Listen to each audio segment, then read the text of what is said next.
And I was pretty discouraged with all things IT at that point. I'm like, it's such an annoying part of the business. This is not one that I want to be involved in. But then we got someone's business card, Luke Williamson. I think at the time he had one other employee, maybe two. They were running it from the back of his Volvo. You know, he would give invoices where it'd be blank and you could just fill in what you thought his service was worth. That's when I met Luke and Accurate Networks. Welcome to Now That's It, Stories of MSP Success, where we dive into the journeys of some of the trailblazers in our industry to find out how they used their passion for technology to help turn managed services into the thriving sector it is today. Bente Roycroft, she's the CEO of Accurate Network Services, a full-service IT provider based in Edmonton, Alberta, Canada. That's right, you have to say all three, right? Edmonton, Alberta, Canada. When you are here in America, you do have to say all three. Yes. Welcome to the Now That's It podcast. Bente, I couldn't be more excited. Number one, I've gotten to know you pretty well over the last year or so. And you're a fantastic human being. You're a great leader. I love the stories that you have. So I'm really looking forward to us chatting today. Oh, thanks for having me. I'm excited to be here. So you're trying to figure out what you wanted to do in life. Let's go back a few years. Not that many, but you're trying to figure out what you wanted to do in life. Could you have ever envisioned that you would be running a growing IT service provider? Yeah, definitely not. That was not part of my my plan at all. Okay. No. Talk about, you went to school for journalism? English literature. Oh. So I really didn't know what I wanted to do. I hadn't considered anything in tech for sure, but I love reading and I loved reading then. And so, and I love writing essays and everything like that. So I decided I would just lean into the things that I enjoyed and I went in and I got an English degree. That's great. So I assume everybody tells you when you're getting your degree, you're going to be a journalism, you're going to be a journalist or a copywriter, a teacher, Yes. right? Yeah. So maybe that's the path, but you had a different opportunity coming Mhm. out of college or university, wherever you are. Mhm. You had a job, you had an opportunity to be part of a startup. Yeah. Can you talk a little bit about that? Yeah, it was pretty amazing. So I moved to Alberta, which was at the time booming. So there was tons of work there. And so I moved to Alberta and I was offered this position to write reports, technical reports for this small startup company. So there were three owners and myself. And I was getting $20 a report, and they took me about 6 hours to write. So it was a terrible, terrible return on time investment, but I loved it. And I think that what I loved about it was just I was learning a ton about environmental consulting, which was not something that I had gone to school for at all. But I was able to write, I was able to think, I was able to learn. And the more exciting thing was that I was working with these three gritty scientist entrepreneurs, and I was just put into this environment of business and growing a business, and that was really exciting to me. Yeah, I wanna go into that a little bit more. Yeah. So you're about a 4-person startup. Yeah. You and 3 other scientists, Yeah. right? And then you guys start to grow pretty Mhm, rapidly, right? mhm. 4 to 100 in Yeah. just a couple of years. Yeah. So you had some opportunities to join, obviously part of that executive team, that leadership team, Mhm. and do some things that were, again, outside of your sort of scope of what you had done before. Talk a little bit about those opportunities. Yeah, so we got this contract and we were well, we didn't have any employees, right? And Mhm. so the first thing was, okay, well, we have this contract, we need to hire people. So I go to Google and I start Googling how to hire people. How do you hire people? What do you need to do? What are all the legalities and everything else? And so we start interviewing and we start growing that way. So I dabble in HR, and that was fun. And then as we're growing people, I think we had maybe 10 people. Then we were like, oh, you know what? Let's bring the accounting in house. And I'm the one that is doing all of these things because everyone else is out in the field. And so I took some accounting courses and that sort of thing, and brought the accounting in house. And so we're growing and growing and growing. And as we're growing, then it's I got to be part of the strategic planning and building the culture, and we had to move offices a couple of times and these types of things. And so you just get to see how yeah, just how a business grows and how it runs, and all of the challenges that come with it. And it was amazing. Like, I just loved it. I loved how every stage of growth was just a new set of challenges and new things that you had to figure out and standardize or whatever it is. You had to, if you wanted to grow the business, you had to develop the efficiencies and the effectiveness, and you had to organize it in such a way that was going to make it continue to grow and fuel that. And so that was really exciting to me. I loved it. That's great. So something else that I think happened was you learned the importance of good IT support as Yes. you were helping grow that. Yes. Talk a little bit about that. So our IT, so when we first started, we had some one individual doing our IT, Mhm. and he and it was fine. But we were, as we were going, we did need extra help. So we knew we had outgrown him. Um, but then we went through a series of really bad IT companies. You know, the ones that they come in and they say that they can do all of these things and they're going to make everything perfect, and then it just reality isn't what they had claimed it would be. So we had been looking, and I was pretty discouraged with all things IT at that point. I'm like, it's such an annoying part of the business. This is not one that I want to be involved in. And so, but then we got someone's business card, Luke Williamson, and so I gave him a call. He actually wasn't going to take my call because he was so busy, but he did, which is a massive blessing, because he came in and we just really hit it off. And so he was, I think at the time he had one other employee, maybe two. They were running it from the back of his Volvo, and so they would just drive around with all of his, their computers and hardware and cables in the back, and they would be doing Luke would be doing the sales calls, and then he and Thomas together would be doing all of the support and the projects and all of the things. And so and at that point he was still pretty he would give invoices where it'd be blank, and you Mhm. could just fill in what you thought his service was worth. So that's when I met Luke and Accurate Networks. And so we hired them, and Accurate was our service provider ever since. And what was that like? That obviously, I heard you use the term, partnership. I mean, Mhm. it was very much we're Yeah. going to do this together, right? Yes. Yes. And yeah, and maybe just talk about like the obviously Luke had changed your mind on IT because you Yeah. had such a Yeah. bad experience prior. What were some of the ways that he was able to do that in his team? I think the big thing that Luke and Accurate were able to do, they just listened. They understood what it was like to start growing a business, right? Hmm. I mean, he was trying to do the same thing. He wanted to grow people, he wanted to grow systems, he wanted to provide quality service, and he wanted to enjoy it while he was doing it. So he wanted to have good relationships with his customers. He wanted to have good relationships with his vendors, and that's what he was all about. And so, it was not very long at all before we started inviting Luke and Accurate to our Christmas parties and to our summer events and those types of things. And they just became part of the team. And that's how we ran right up until we sold the company. Yeah. Yeah. So let's talk about that. 2007, the consulting firm sells, and it's time for you. 2014. 2014, Yeah. sorry, Yeah. 2014. Yeah. The consulting firm sells, Yeah. and you have a decision to make, Yeah. right? It's Yeah. the next career of Mhm. of your life. So what's going through your mind at the time? Yeah, so at that point, I was I really loved growing that business. It was so much fun. And so I was not I wasn't keen to go and work for someone else. And cuz after you've started, Mhm. it's very hard to get into to be an employee. I think that we would make terrible employees. But anyway, so I wanted to go through the transition because the company was purchased, and I wanted to see what an acquisition would be like on the receiving end. So we had been acquired by a bigger company, and so I was part of that transition plan. Mhm. And then I knew I wanted to exit, though, because it was also a much bigger company and it wasn't going to be the company for me.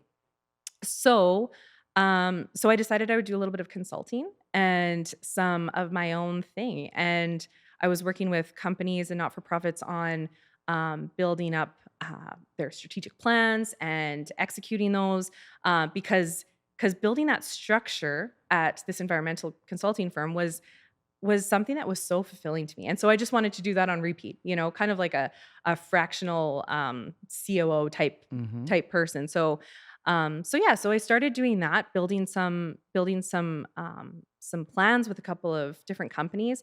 But Luke was very quick uh to get me to come and work with him and as a consultant. So I started consulting with Accurate Networks and joining some of their quarterly planning sessions and all of that. And so that's that's where we This ended is up. this is what I love about Yeah. you is you had gone to school for English literature, Mhm. but over the next X number of years, you sort of became this strategist, and you love that growth piece. You Mhm. love the decisions that you had to Yeah. make, and so when you exit, like this is for me, right? Yeah. Like those English literature days are beyond, They're beyond. but Yes. I want to be part of something bigger. I want to help grow Mhm. something else. And Yeah. and until I can find that, I'm going to go it alone and help others. Yeah. Um, so Luke comes across you and says, "Hey, look, we have this relationship. Yeah. Why don't you come join our team?" Yeah. What are your initial thoughts? You obviously knew Luke really well. Right. You Right. trusted him, Yeah.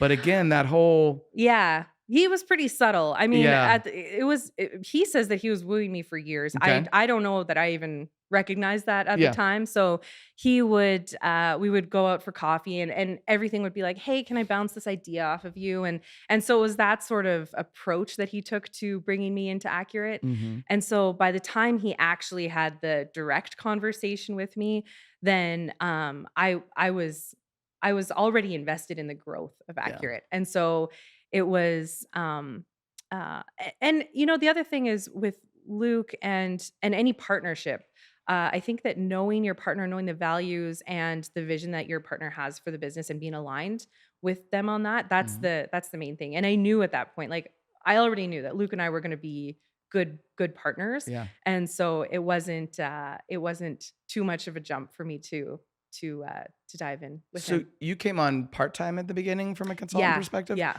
And even though you had this relationship with Luke, there was still a little bit of you vetting this and making sure yeah, this was a yeah, good fit, for sure. that the culture was right, Yeah. and that you were gonna have the opportunity that I Yes. think he was believing. How long did that take for you to see that, "Hey, I'm Yeah. bought in. I'm gonna take this thing forward?" Yeah.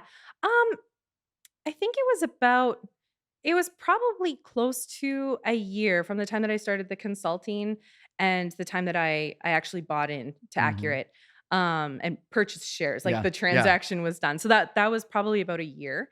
But it was, if you talk to Luke about it, he'll say that this was inevitable. It was going to happen. Like he just knew it was going to Yeah, happen, and so it just occurred. And gotcha. yes. So I've had the pleasure of talking to so many MSPs across the world over the last couple of years. I myself was part of a very fast growing, rapidly growing MSP. Mhm. Um, you had this relationship with Luke, but Luke had this vision. He Yeah. knew that he could only take the company so far. I've seen this in a handful of MSPs, and I think number one, it's amazing.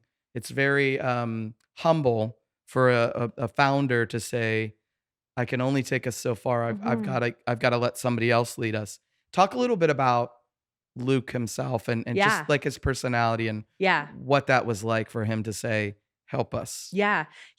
Luke is an incredible entrepreneur, and one of the things that he has always done is surround himself with people that have skills that he doesn't, and he's Mhm. very aware of that. He's an incredible visionary, and that is not one of my skills. I am working on that. It's one of the things that I'm um, constantly working at more and more. But he has this ability to just see things that he wants for himself or for the company, and he'll go after it and he'll do it. And so yeah, so I think that when it comes to him as an entrepreneur and as a person, he is like the yin to my yang. He's the Yeah. perfect, all of the personality assessments. We are complete opposites. Yeah. So it's the perfect fit for running a business because he has all the visionary type Yep. qualities, and I love building. And so that worked. How do you keep the relationship healthy between you two? Mhm. Because you are opposites. You're very Yeah. structured. Yeah. And I've worked for people like Luke that are Yeah. idea people and they Yes. throw ideas at you all the time. How do you keep that relationship healthy and obviously it not drive you crazy with all Yeah. these ideas, right? Well, it helps that we have the same it's essential actually that Yeah. we have the same values. Yeah. I think that if we I had a short little stint where I was in business with a partner that did not want to work the same, didn't have the same values. Um, the the type of you have to be in agreement with what type of quality you want out of Mhm. your service. You want to and how you want to treat your employees and all of these things. And Luke and I are incredibly aligned on that. And so having the same vision and the values are critical to keeping the relationship um, steady, Yeah. right? The other thing I think is that we're very communicative, so Mhm. we talk all the time, and when we do disagree on something or when we get frustrated with each other, then we've gotten to the point now where we'll say, okay, so how long should we be mad at each other for this? Do you want to wait until like for an hour, or should we get over this by the end of the day, or like what's our plan here? And so we're pretty open on that, which I Yeah. think helps because you need to resolve those differences quickly. They're obviously going to come up, but they're few and far between because we do want the same thing at the end of the day. So it's Yeah. just how we go about getting there that sometimes is a little different, and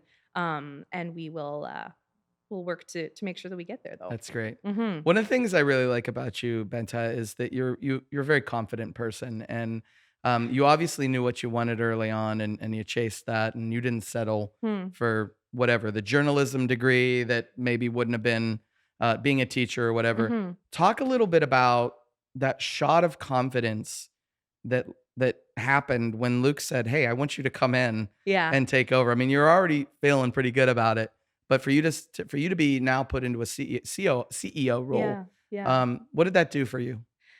Oh man, I mean, that was huge. It's a massive opportunity. It was a massive opportunity for me, and it continues to be a massive opportunity Mhm. for me because we had this growing, Luke is coming to me and he's got this growing business. It's Yeah. not like it's a failing business. Right. He's coming to me with a growing business and I get to continue to grow it. Yeah.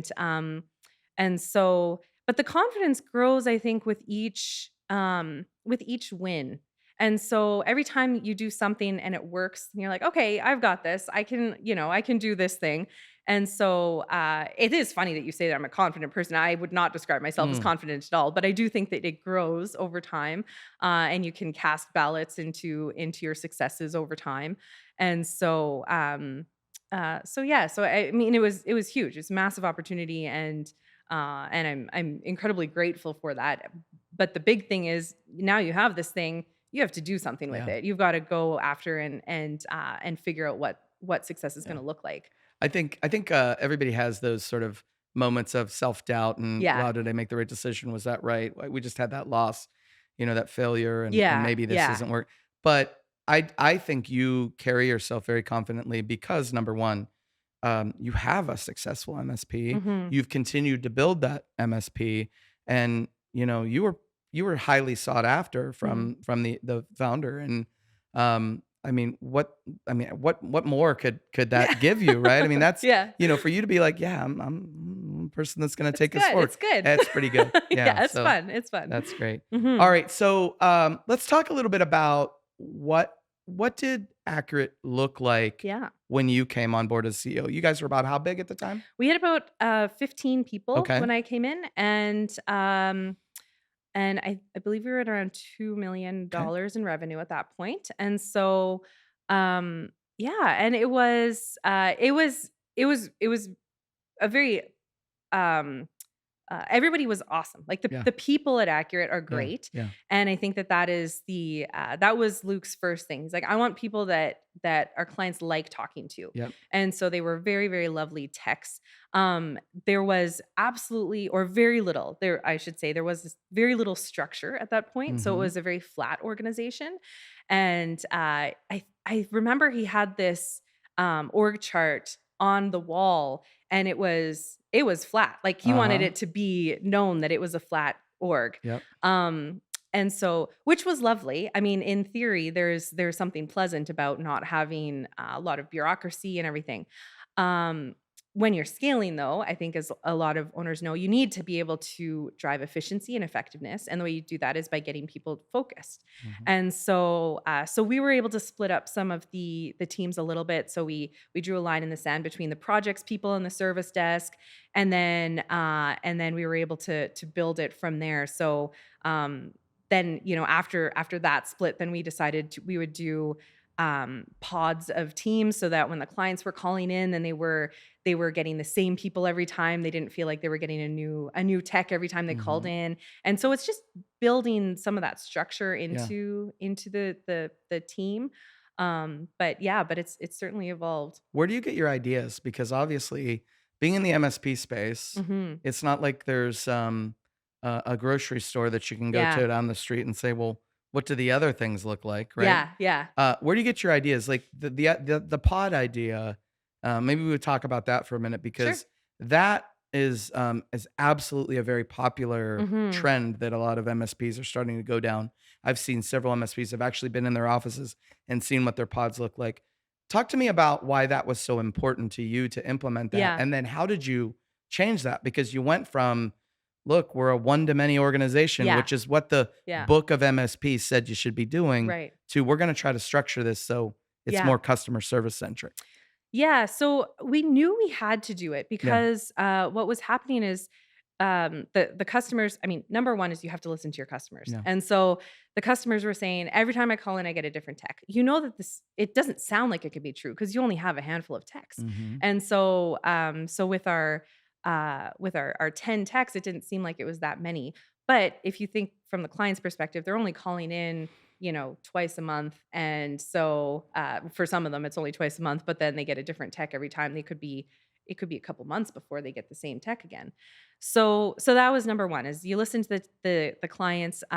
If they're saying this you're hearing this from multiple people, every time we call in, we get someone different. We knew we had to have something more personalized. Mhm. So, so we are involved in a couple of organizations, well, like Enable and our vendors, where we're able to connect with other MSPs, and so that makes a massive difference. So we can hear, okay, well, these guys tried this pod structure; it seems to be a good idea, and then you try it out, right?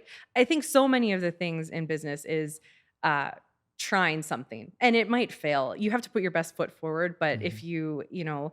this is one that absolutely worked. And then you develop little cultures within your pods as well. So we have our, Kootenai and Yoho and our little national parks, and they love it, right? Like they can brand it that way, and the clients know who their teams are, and so you can put your own spin on it. Mhm. But yeah, but I think it's to go to your question of how you come up with these ideas. It's surrounding yourself with other people, other MSPs, other vendors, other businesses. It doesn't even have to be in the same industry, but what are some of the things that they're doing, and then see how you can apply it at Accurate and in our business. Yeah. Thing Mhm. I love about what you've been part of, obviously you come through business transformation with Mhm. Robert and I, and you were in a room with other MSPs and you weren't afraid to be a little vulnerable and share, like, these are some of the bad things that we did, Yeah. but this is some of the good stuff. And then Yeah, you were yeah. also able to get that in return, right? Like, you had tons of ideas and tons of feedback and you made Yeah. those connections. Yeah. Talk about the importance of just those relationships that you build in the industry through events Yeah. like what we're at today. I think that, the one of the reasons that I come to things like this is because you wanna know what everyone is talking about. Like, what are the challenges that people are having? And you wanna know if you're on the right track or not. Mhm. Sometimes it feels so lonely at It times when you does. are running a business, because you're either making a profit or not. But is profit the only thing that you should be caring about? Because what if the clients are, talking about security, or they need some more help with their productivity tools, or whatever it is? Like, you don't know if you're going down the right path or not. And there are people that have done this before, and there are people that are further along the journey than we are, and there are people that are coming up behind us. And it's a big space. Like, we are not. I think that it's a competitive space, but it's also one where people are very willing to share their ideas. And so it's a cool industry to be part of, and so to be able to glean those ideas and the lessons and the things that didn't work from other people, it's huge. Yeah. So yeah, Something else that was important to you was to sort of shift accurate from that break fix business yeah, to the MRR yeah. managed business. Talk a little bit about that process. Yeah, that was tricky, as I imagine it is for any MSP that used to be a, block hour, business. But, when you're really small, when it's just 5 people or 15 even, it's okay to do the block hours, Mhm. and that you're getting paid for the work that you do, and that's okay. When you have 50 employees, then you have a number of people who rely on this paycheck. And that is scary because you don't want them to miss their mortgage payments because we Mhm. don't have enough work. And so you have to build some reliable, um, steady income for the business that can then easily flow to the staff. And so we knew that we needed to do this from a to move from being reactionary for our customers to proactive for them. That was number one. Mhm. But we also knew that in order for us to retain good employees, and who had the technical capabilities and wanted to grow their technical capabilities, which meant that we would have to pour into them when it was slower, and get them their certs and get them to conferences like these. Um, we knew that we were going to have a plan for that revenue. So how do you get the clients on board with this? That's number one. Like, you have to be able to talk to your clients in a meaningful way, and not just talk to them, but on the operational side, figure out how you're going to provide that value to them. So it can't just be that you're getting more money without any more value. You have to figure out both pieces, and you have to do it at the same time. So our first contract was the worst. It was a terrible contract. We totally, I don't know, it was a bad Talk a little contract. bit about that. Yeah, you don't have to bring up all the battle wounds, but you talk know, about just some of the mistakes. well, so okay, so the first contract that we built was uh the client was on board with going to this fixed fee model, but we're kind of scared. Yeah. So you go into the meeting and you try to take all of the risk off of the client so that they sign this thing. Yeah. So then you end up with all of these clauses in this agreement which prevent you from actually doing any of the work without great friction along the way. And so our MSA at that point, or that first MSA with that one client, was just full of challenges from an operational perspective, but we got the sale. Yep. And so that's when you're like, okay, so this is fine, but this is not going to take us where we need to go. So we needed to become a little bit bolder where we said, okay, so this is what we're going to do. And we've had many iterations of the MSA since we started down that path. But yeah, I mean, you have to see the value that you're providing to the clients, and you have to be able to speak to that value in a way that it is good for them, right? Mhm.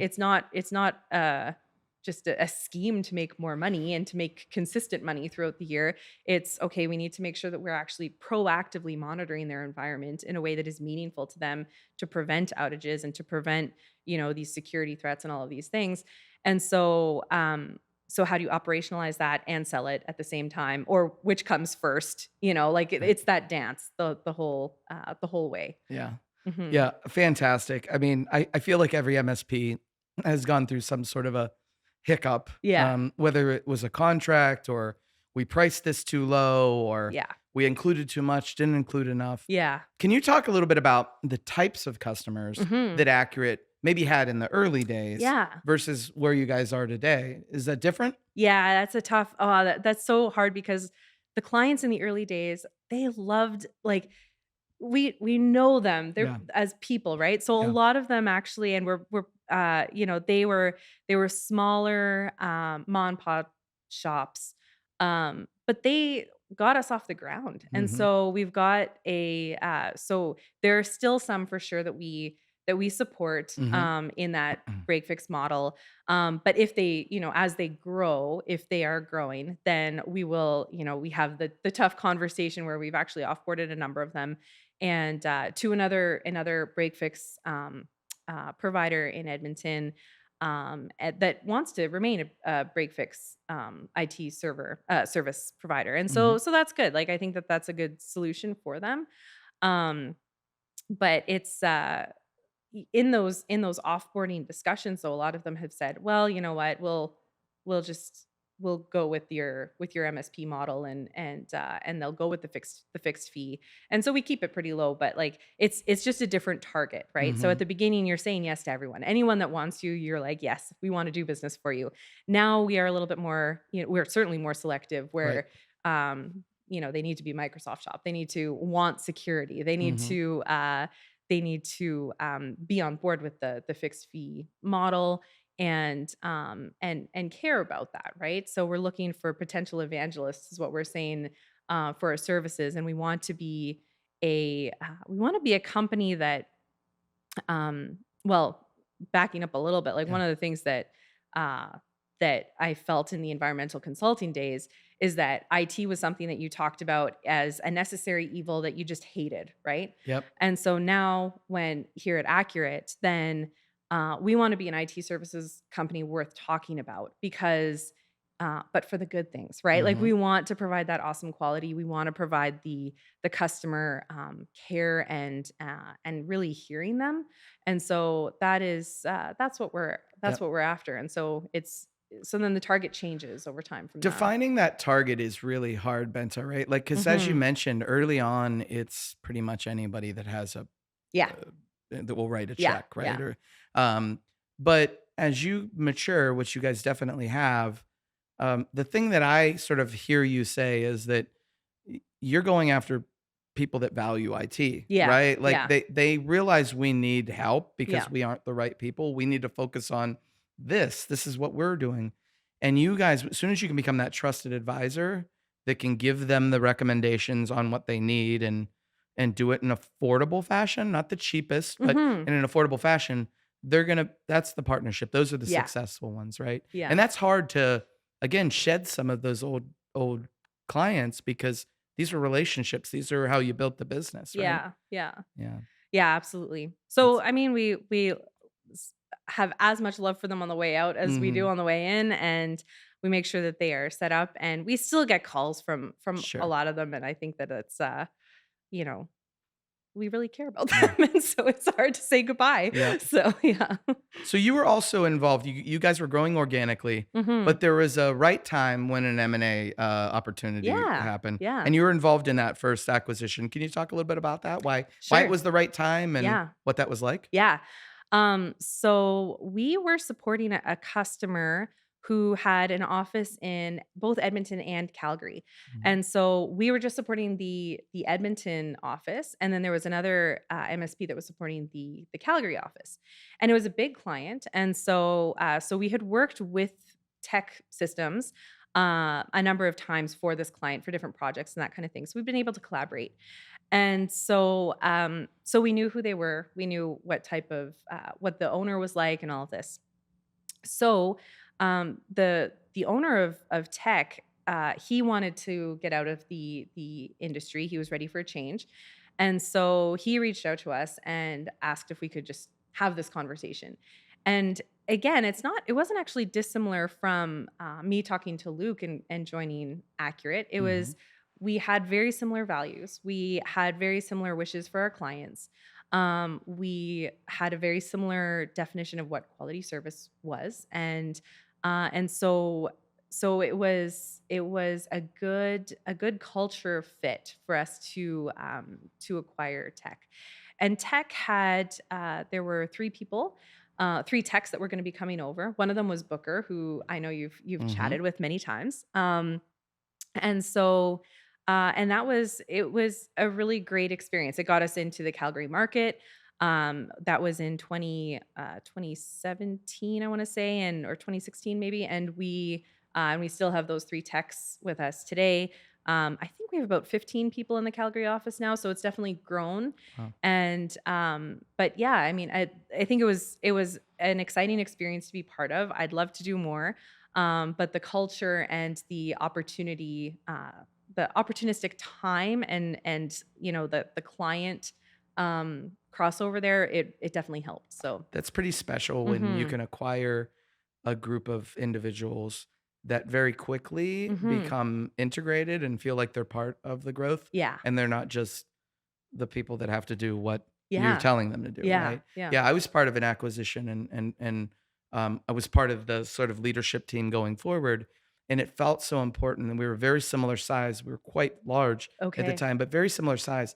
But to be able to say, look, we don't have it all figured out. We Yeah. want to hear your opinions on it. Yeah. And you guys did the same thing with those guys. Like Yeah. they had a skill set that they brought. Booker, who to your point, I know him pretty well. Mhm. Um, he's a unique individual and he Yes. brings a ton of skill. And so when you recognize that, that had to empower him to obviously build the rest of the team out as well. Absolutely. So Yeah. Yeah, that's for great. sure. I don't know if you're a big movie buff, but your story reminds me of there's this movie that Mark Wahlberg was in a couple years ago called Rockstar. It was probably about 10, 15 years ago. He's a fan of this band in the movie, and somehow the lead singer drops out. And so he becomes the lead singer of this band as a fan. And so I kind of think of you in this. Obviously, Luke's still around, still very involved, but you were the customer turned CEO. How like what can you think about those times when you were the customer? Now that you're CEO, how is that helping you today? Uh, you know, uh, I'm gonna have to watch that movie now. Yeah, I have not seen it, yeah. but I will. Yeah. Um, the thing that I so when we're coming up with ideas, because so much of business is just talking Mhm, about ideas and then trying them out and seeing what works. And I think that uh, I am very similar to the vast majority of the key contact for our clients. And mhm, so if someone has an idea and they want to run something, they will often run it by me because is it something that I would want to buy? Because if it is, maybe our clients will too, right? Like mhm, it's very easy from that perspective to talk about things from the client's perspective. So I think that we get that sort of discussion with mhm. my history there. Um, and I remember like, and I'm not a technical person. I don't have the technical background. I've learned quite a bit over the last several years now, but I know the frustration about not knowing how to do something with your computer or with something happens and you can't work, and Mhm. so that voice I think is um, very loud and accurate because of that. It's like, no, it's not our client's fault that they can't Love do it. this thing. Like they can't work. They need help. Right. So yeah. So I think that voice is very loud because of that. But That's great. yeah. So, what would you tell young Benta who just graduated with her Mhm. literature degree? What would you tell her about how to prepare for success in the future? Oh man.